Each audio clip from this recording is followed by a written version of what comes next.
I became a fourth grade teacher because I have a son in fourth grade. It's very hard to do when you were an English major and left math behind a long time ago. This is called Post-Quarantine School, a love letter to the teachers everywhere. When they return to the care of their teachers, we will arrive humble. The disheveled peasants at the feet of the kings and the queens. We will not bring an apple to sit on their desk.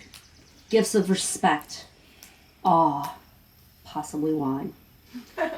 We will bring patience, Clorox wipes, and understanding, earned on our journey through the quarantine desert. We will never again just bring an apple.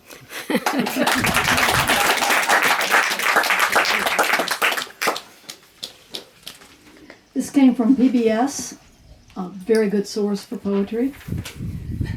Really happened.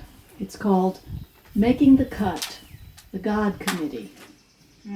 Seattle, Washington, 1964. An experimental kidney dialysis program began. Never enough donors, always too many patients in need.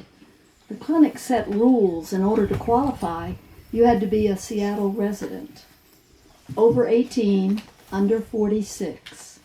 Still too many requests. How to decide? Enter the God Committee.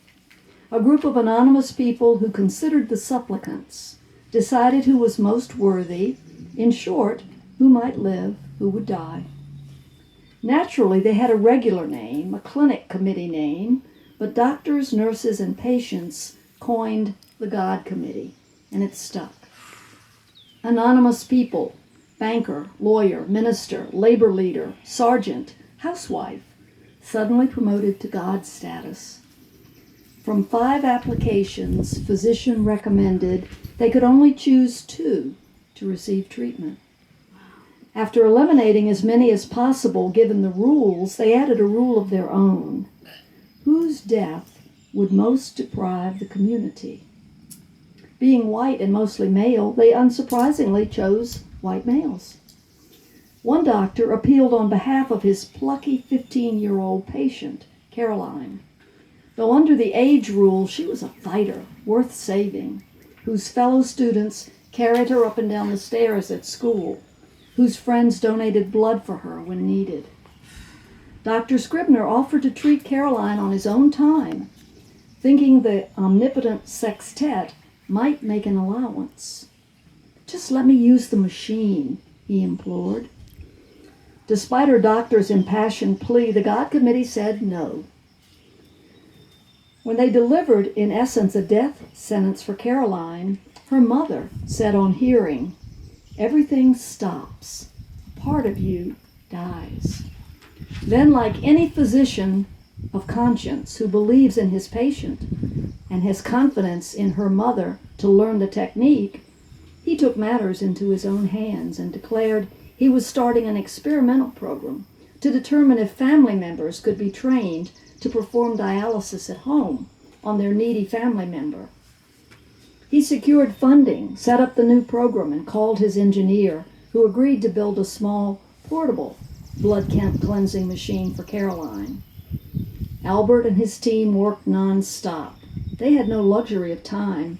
Caroline was on death watch. Dr. Scribner had the presence of mind to station nurses around his clinic to warn them of surprise visits from the clinic's top brass. Their project was never discovered. That is how, in 1964, in Caroline's basement in Seattle, Washington, her stalwart mother, Susan, hooked up her daughter each night to the small machine that for hours cleaned and recirculated her blood, so that Caroline could go to school the next morning. In just a few weeks, Caroline felt better. Her eyes sparkled. This home treatment lasted through high school.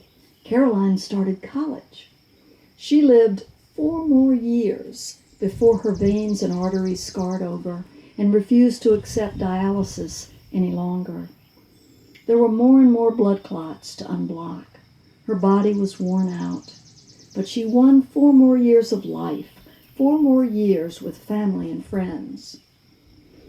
Caroline died at night in intensive care with her doctor beside her. Ever considerate, she waited for her mother to leave. We knew she couldn't come out of it, her brave mother said afterward, her voice breaking. We were as prepared as possible.